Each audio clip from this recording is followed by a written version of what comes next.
He's dealing with an eruption of online claims that Somali-run daycare centers in his state are ripping off the taxpayers, similar to what's been happening in Minnesota. Is that true? DeWine says no. He's insisting the state is doing everything it can to prevent child care fraud and stop it where it's detected. One common sense step, basing funding on actual attendance, not enrollment, and implementing rigorous procedures for parents to check their kids in and out of daycare so that attendance can be monitored. Since Ohio has the second largest Somali population in the country, it might be tempting to assume that the community includes fraudsters eager to replicate the Minnesota scam. But that sure sounds like racial profiling, doesn't it? Governor DeWine warned Ohioans not to jump to conclusions without evidence.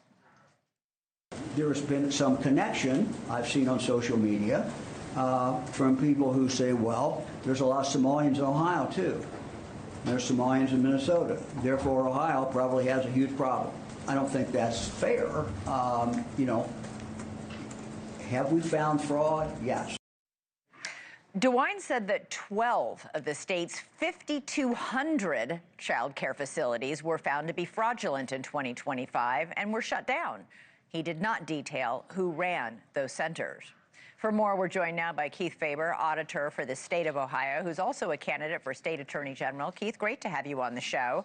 So you've said you don't want to go on a wild goose chase or a witch hunt. We don't want to chase down things that aren't real. Are you worried about this surge of claims leading nowhere?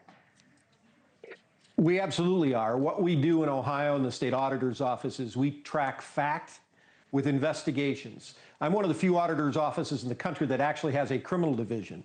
And at any given time, we're investigating hundreds of potential fraud cases. We have convicted more than 154 individuals for lying, cheating, and stealing with government money. But I always remind people, we audit agencies in government. We don't audit recipients of government programs. That is the responsibility of the various agencies to go after and identify and avoid waste, fraud, and abuse in their own programs. We look at their controls, and when their controls fail, then we go in and do a deeper dive. What we're asking people for who believe there's something going on in a program in Ohio is if you see something, contact us. And I always tell people it's 1-866-FRAUD-OH, or ohioauditor.gov. You can report fraud. We investigate 100% of those. But these tips you're getting, is this just, hey, there's a Somali-run daycare center down the street, investigate them for fraud, or are they actually giving you hard facts on which you could suspect there might be something criminal going on?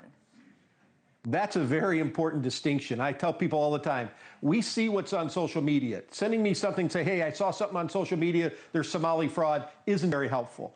The example I always use is that if you think a fiscal officer stealing from the township, telling me, hey, I think the fiscal officer stealing from the township because she's driving a new Cadillac isn't very helpful. Saying, hey, I saw her cash a township check into her bank account, very helpful. Those kind of facts can lead to the difference between having a suspicion and having a conviction. And we want facts. But again, most of our convictions come from tips. And as I tell people all the time, if you see something going wrong in government, let us know. We will investigate 100% of those, and where there's fraud, we're going to catch it and call it out.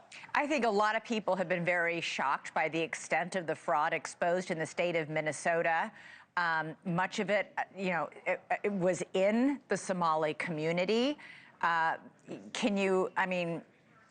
Is it human nature, perhaps not very nice human nature, to start making assumptions about people in other states based on their ethnicity, that there might be fraud here too?